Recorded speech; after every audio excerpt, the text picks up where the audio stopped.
বন্ধুরা, গত পর্বে দেখিয়েছিলাম যে আমরা ঢাকা থেকে মাওয়াতে আসতেছিলাম গাড়ি দিয়ে। সেই ভিডিও আমি আপলোড করেছিলাম এবং পর্ব 1 দিয়েছিলাম।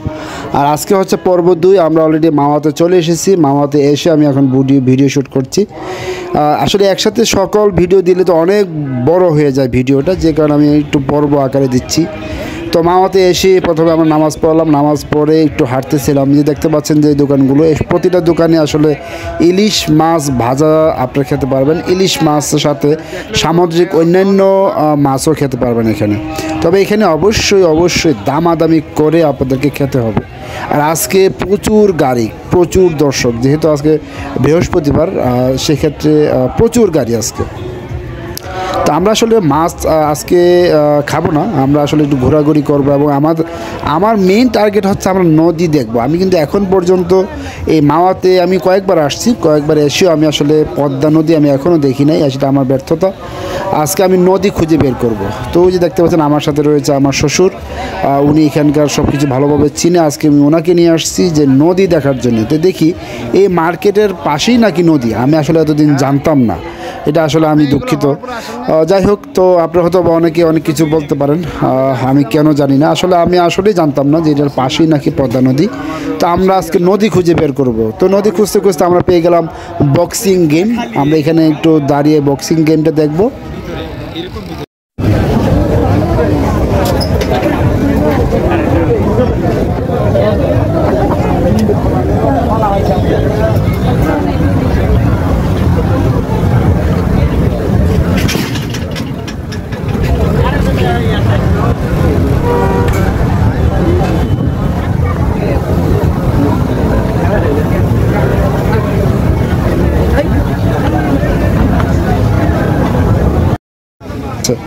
এখানে সব কিছু আসলে খাবারের দোকান, বেশিরভাগ হচ্ছে মাছের দোকানই বেশি। আর হালকা ভাজা পোড়া চিকেন ফ্রাইড রাইস খুব কম পাওয়া যাবে।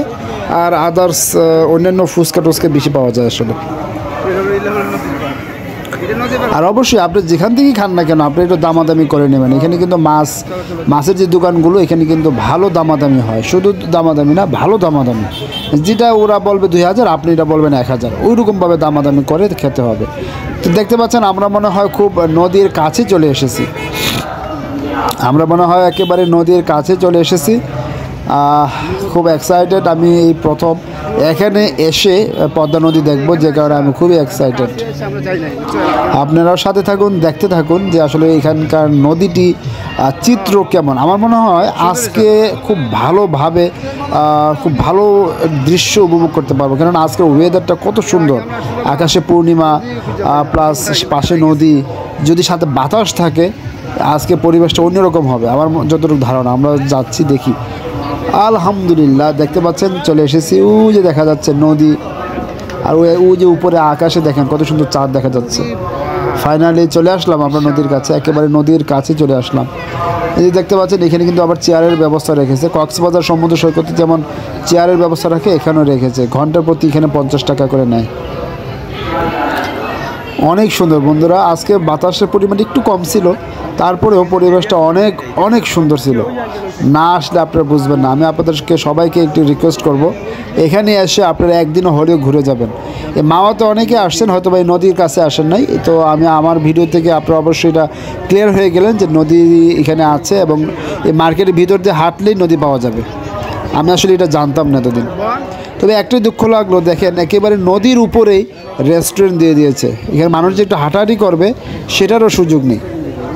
যাই হোক, আমরা আসলে 50 টাকা দিয়ে এই চেয়ার ভাড়া নিলাম 1 ঘন্টার জন্য। তো আমরা আসলে বসলাম। দেখতে পাচ্ছেন ওই সামনে দিয়ে বড় একটি কি বলবো এটাকে, জাহাজ যাচ্ছে। বাচ্চা কাচ্চা দুষ্টামি করতেছে। আসলে আজকে ওয়েদারটা অনেক সুন্দর, তবে বাতাসের পরিমাণটা একটু কম, হয়তো বা মানুষের কারণে বাতাসের পরিমাণটা কম। তো আমরা ওইখানে অনেকক্ষণ বসে আবার বেরিয়ে গেলাম। একটু আপনাদেরকে ভিডিওতে দেখানোর চেষ্টা করতেছি যে এখানে আসলে কী পাওয়া যায়। এখানে কিন্তু ছোটোখাটো মেলার মতো সব কিছু পাওয়া যায়। এখানে কিন্তু খেলাধুলার জিনিস, বাচ্চাদের জন্য খুব পারফেক্ট একটি জায়গা। এখানে কিন্তু অনেক কিছু কেনাকাটা করতে পারবেন। আর বেশিরভাগ হচ্ছে এখানে বিভিন্ন খাবারের আইটেমও পাওয়া যায়। আমি আসলে আপনাদেরকে দেখানোর চেষ্টা করতেছি যে আসলে এখানে কী পাওয়া যায়। আসলে প্রতিটা দোকানে গিয়ে তো আর কথা বলা যায় না। প্রতিটা দোকানে গিয়ে কথা বলতে গেলে অনেক সময়ের প্রয়োজন। আমি ভিডিও শ্যুট করি, আপনারা একটু দেখুন।